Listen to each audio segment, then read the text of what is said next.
Salamlar olsun değerli dostlar. Hamında yeni il mübarək olsun. Bugün yeni ildi. Yani 31 dekabrdır ben bu videonu çəkəndə. Hazır evdeyim. Evdeyken de bilirsiniz kişi xeylağı evde bayram günü düz gelmir. Dedim hem de vaxt var çıxım motosikleti biraz el gezdirim. Deməli üstünde biraz təmizlik işləri gözləm. Təmizlik deyəndə yuduzma yox. Çünki yudurdub gətirmişəm indi. Belə bir şey eləyəcəm. Bu motosikletdə bildiyiniz kimi bir mat hissələr var. Yəni bunun boyası normal boya değil, mat boyadır. Mat boyanı əlbəttə ki polirovka elətdirmək olmur. Yəni cilalatdırmaq olmur. Bir də ki üstündə əlbəttə ki bu cür xrom hissələri var. Xrom hissələr var və bu iki hissəni istəyirəm ki daha da yaxşı hala gətirim. Bunun üçün iki dənə məhsul var, onları almışam. Birincisi bu cür bir şeydir. Motorex'in Mat Care, yəni ki mat boyalar üçün istehsal olunub. Yəni bunu mat boyaya vurursunuz, üstündə yazılana əsasən. Mat boyaya vurursunuz və daha sonra dəsmalla, mikrofiber dəsmalla silirsiniz. Bu birincisidir. İkincisi də Motul'un MC Care. Deməli, xrom və alüminium poliş. Yəni xrom və alüminiumlar üçün, alüminium səthlər üçün cilalama belə deyək. Bundan istifadə edəcəm. Sadəcə xrom hissələr üçün istifadə edəcəm. Digərində sadəcə mat hissələr üçün. Və baxacağım axırda yekun nəticə necə olur. Mən bu motosikletə ümumi detailing elətdirdim. Yəni detailing işinə baxan bir zavod dedim, qrup tərəfindən elətdirdim. Amma onlar eləyərkən dedilər ki, yox, yəni biz mata və xroma əlavə heç bir şey eləmirik. Ümumi detailing eləyirik. Elədilər, yaxşı alındı. Motorun üstü filan o qədər səliqəli değildi. Hər şey yaxşı alındı. Sadəcə mən istəyirəm ki, daha yaxşı bir şey edə bilərəmsə eləyim. Belə görə necə olacaq. Bu arada yazıq Suzuki durub burada sakitcə.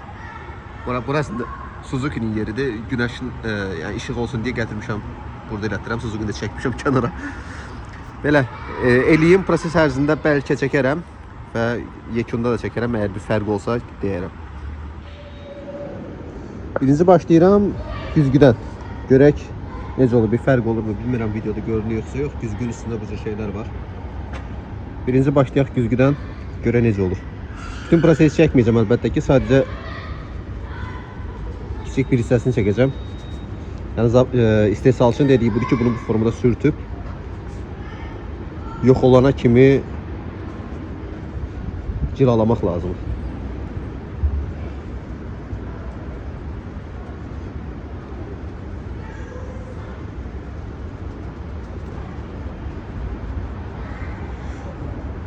Görək necə olur axırda. Deməli güzgünün üst hissəsini elədim. Baxın bu formada qaraltdı dəsmalı. Deməli bir zirzibil çıxarır oradan.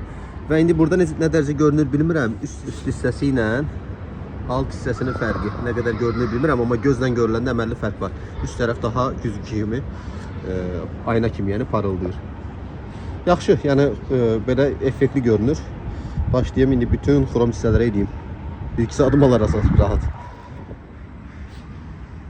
Bəli, dəyərli dostlar, bu da nəticə. Təxminən 2 saatdan çox vaxtım getdi. Əsasən xrom hissələr üçün çox vaxt getdi, digərinə çox vaxt getmədi. Çünki digərinə zaten sadəcə silirsən bitir. Nəticə xoşuma gəldi. Həqiqətən əsasən xrom hissələr, xüsusən bu hissələr əməlli başlı parıldadı. Əməlli başlı parıldadı. Ön tərəfdəkilər daha az parıldadı. Çünki ön tərəfdən daş filan dəydiyinə görə zədələnmə belə deyək də çox olur. Bunlar parıldadı. Sonra məsələn sükan çox yaxşı oldu. Sükan xoşuma gəldi. Sükanda yəni demək olar ki daş izi falan yox idi heç. Ona görə çox yaxşı oldu sükan. Bu da belə nəticə. Digər tərəfinə də keçim.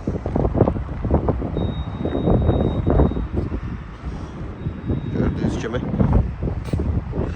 Burada məsələn ayaqlıq filan əməlli başlı parıldadı, yəni amma məsləhət görərəm bu işi. Maraqlı idəm də. 2 saat vaxtım getdi, amma maraqlı bir vaxt keçirdim. Belə, bu da nəticə. Bu arada önemli bir şey göstərim. Bunu, bax bunun kiri görürsünüz, bax bunu. Bunu görürsə iki tərəfdə var. Bir tərəfdə daha çox deyirsən. Bax. Bu motosikleti mən Moykadan birbaşa bura gətirdim.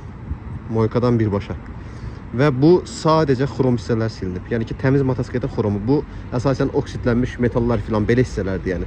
Bunları üstündən sildatdı. Yəni o kölgəni verən, o parıltının qarşısını alan bunlar idi. Belə dostlar. Hələlik.